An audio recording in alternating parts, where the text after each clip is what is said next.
Okay, welcome to another episode of On Point EDC. Today we have a cool review for you from the brand James, or the James brand, if you will.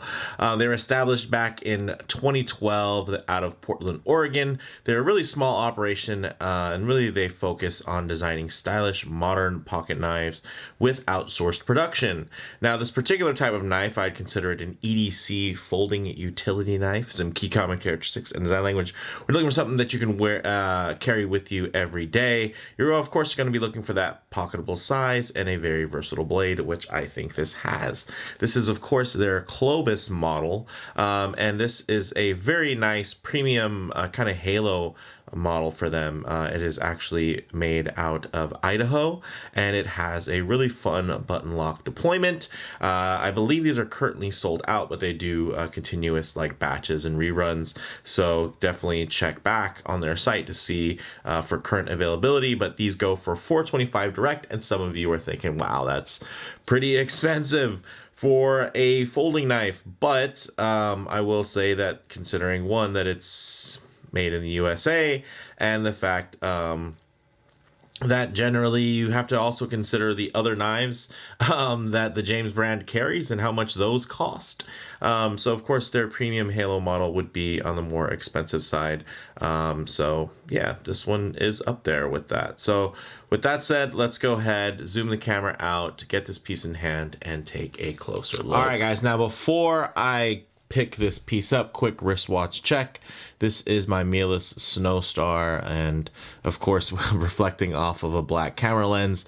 The highly reflective hands and whatnot are probably fading into the darkness there, but I did wear this piece because yeah, I think kind of the whole American made knife thing is a lot similar to the Swiss made watch thing, in terms of, for some people it's a big deal and for some people it doesn't mean a lot. Here we have a Swiss made piece that's made out of 904L stainless steel. For those of you that are really into watches, you'll know that 904 is also the same grade that Rolex uses and very few other brands use. There have been more brands dabbling in it, but typically you're looking at 316L stainless steel. And in that same kind of vein, you know, there's a lot of different kind of metallurgies that were going to be very famous and are very popular, well liked, and then some that are going to be a little bit more on the rarer side. So with that said, let's pick up this gorgeous little guy here. Ooh, from the James brand. This thing is sweet, guys. I gotta say, aesthetically, yeah, it's up there. It is definitely a fantastic looking knife, and action very smooth. Does have that nice fall shut ability, but a lot of that has to do with the type of lock, being a button lock. So this is the Clovis, and yeah, this thing is sweet. Yeah, and you're thinking $425, what? Yeah, it's pretty expensive, and you start thinking of stuff like your Chris Reeve Sebenza, similar in terms of pricing, and also made in Idaho. And then you got also stuff like your Spartan little Harsey, also made in the USA. This is S45 VN versus the S35 here, and also S35. So I guess it would have been nice if they used S45, but hey, you know, even Chris Reeve and they helped invent S45. Not all their blades are an S45 yet. So one thing I will do is kind of a quick size comparison. You can see very similar, but some other things that are quite similar that you might not have noticed are things like this beautiful crowned spine. Check that out, guys. Nice and rounded.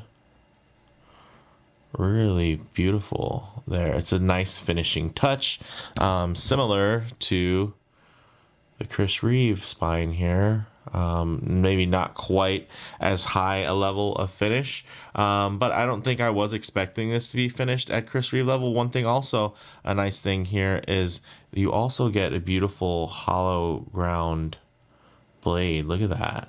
So this thing is super slicey, so really nice from that standpoint. Also, something that's kind of a commonality here is this nice stone washed finish on the blade. So nice kind of working finish, really nicely done.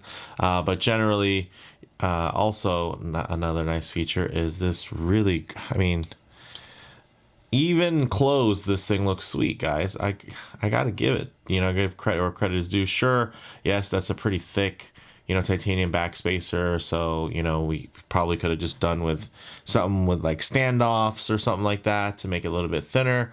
But I think aesthetically, it's really super, super handsome. So, and then look, this one I had to put a milled clip on, but although this one was made in the US also, so actually even out of Idaho, so really nice from that standpoint. But yeah, this is a US made piece. The nice thing is that it's super modern out of the gates, guys. You do have that kind of really nice milled pocket clip there. Has a little bit of spring to it. It's a little bit thin here in the center section, but that helps it slide in and out of the pocket. It's also, flat, but you can see it actually has a taper to it. You can see it starts out thick and then it thins out. So although it looks quite boxy, it doesn't feel boxy in your hand. And part of that is because of the way this thing tapers. Look at that. It's meatier in this portion, then it tapers down. And then on the edges here, they're just, nicely broken edges. Little soft bevel there. Nothing too crazy. Obviously not to the level of the Harzy, where it's like really fine. You can see the machining is well defined there. Even, of course, on this Sebenza, I shouldn't say even because they're really known for the fine beveling there, as you can see, a little bit more squared off. Here you're getting it more rounded, and it's the crazy thing is, although it's such a square piece, in the hand it really doesn't feel that square. And the nice thing is with these big flats, you actually get a nice amount of grip on here.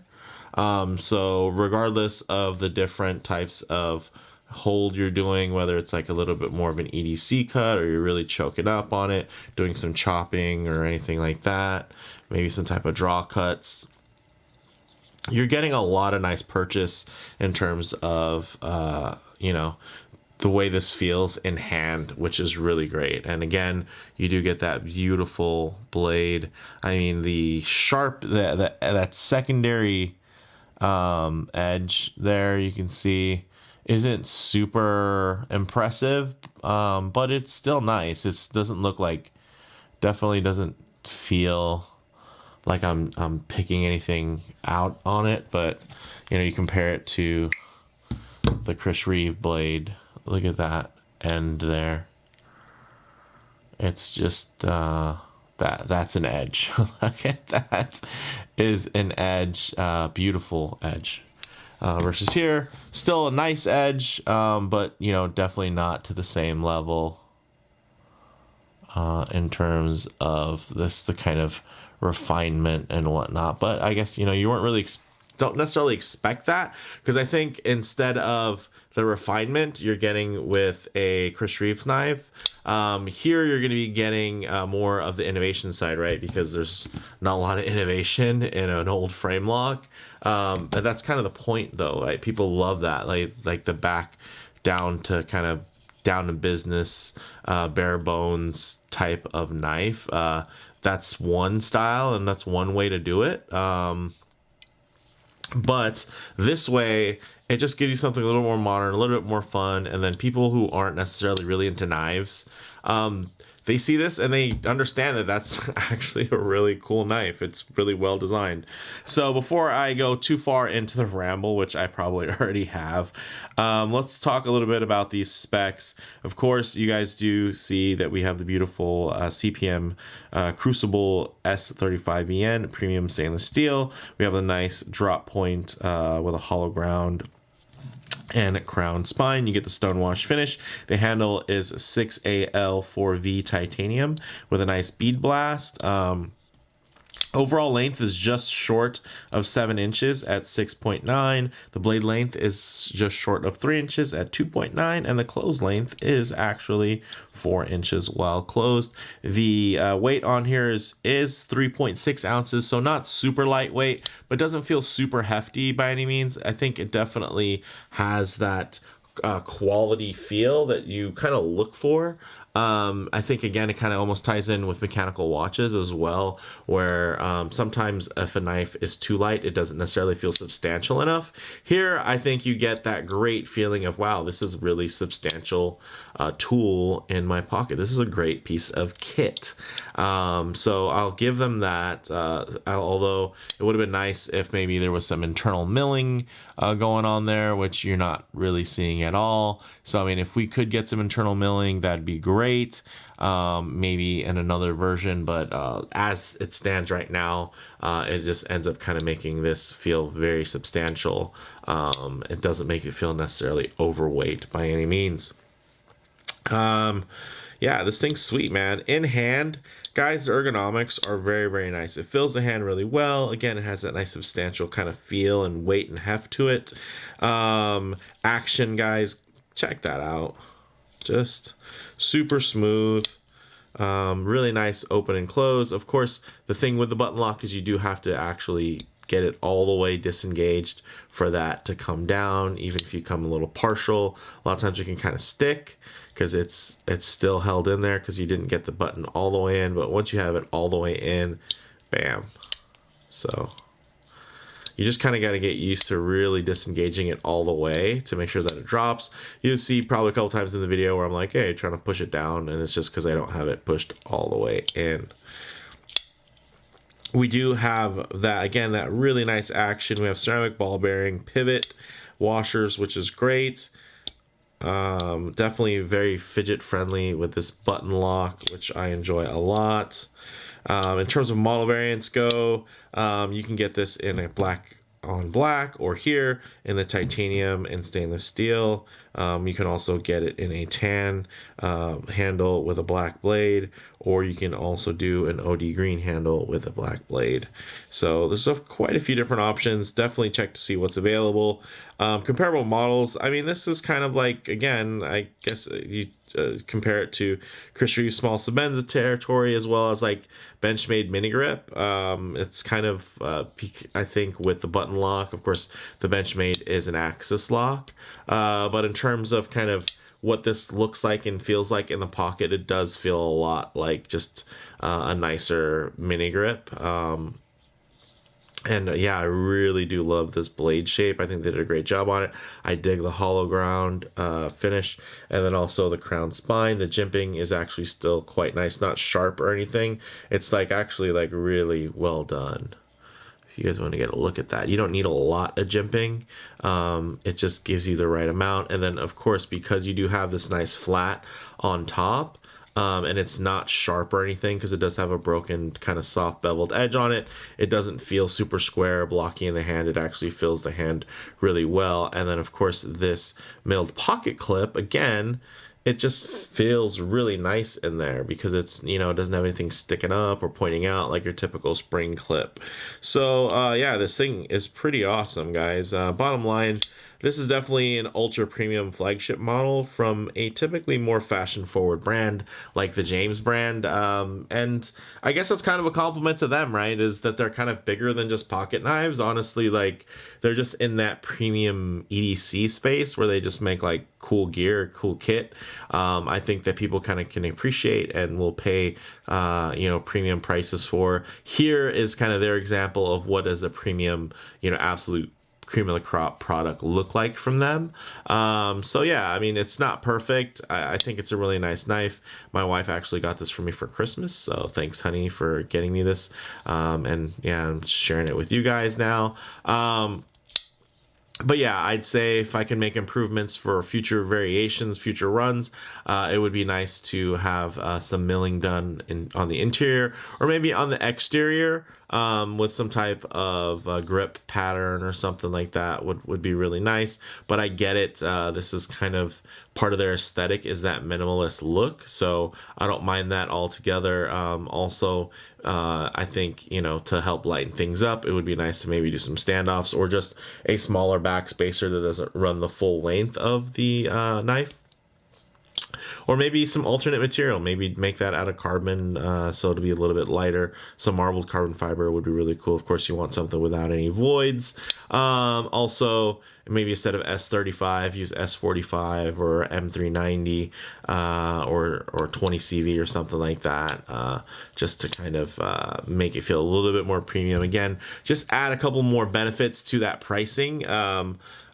425 isn't, I don't think it's the worst price. There's definitely more expensive knives out there, but there's also a lot of cheaper knives out there. But this thing is sweet. I gotta say, it has found its way into my pocket plenty of times already, and I really never having a complaint with this one. It's just, it works really, really well. Really confident lockup on the blade and the button lock system, so really nice and strong. Let me give it the blade a quick wipe just so you guys can take a little closer look at just how well done that beautiful stone wash is.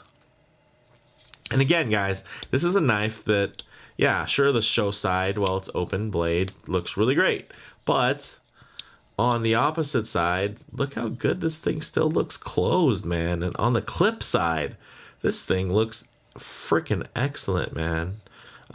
So I'm really impressed with that. It's really nice to kind of have that from a knife. Again, not every knife looks really great on the non-show side. You know, this one looks a little bit better because I do have that milled clip added on. But like, let's say you look at something like the Harsey folder, which is definitely meant to be more, from Spartan Blades, is meant to be more of a functional tool. But yeah, it's not the greatest looking knife. Well, it's closed. It does have this cool little arrow motif, and you know, there's some nice, you know, etching there and engraving. It's pretty handsome, but it definitely pays more dividends when you see it open show side. Man, that's a good looking knife. And then it kind of has its I guess less attractive side on the other end here. Man, you've got two good looking slabs, you know, whether you're looking at it on the show side, you're looking on the clip side, you're looking at it open or closed. This thing looks pretty cool, guys. So yeah, definitely for more fashion forward, aesthetically quite pleasing, and in the hand, of course, it definitely does the job. So let me know though what you guys think in the comments below. If you like the video, please do it like, and if you haven't, please subscribe for more content just like this. Thanks, guys.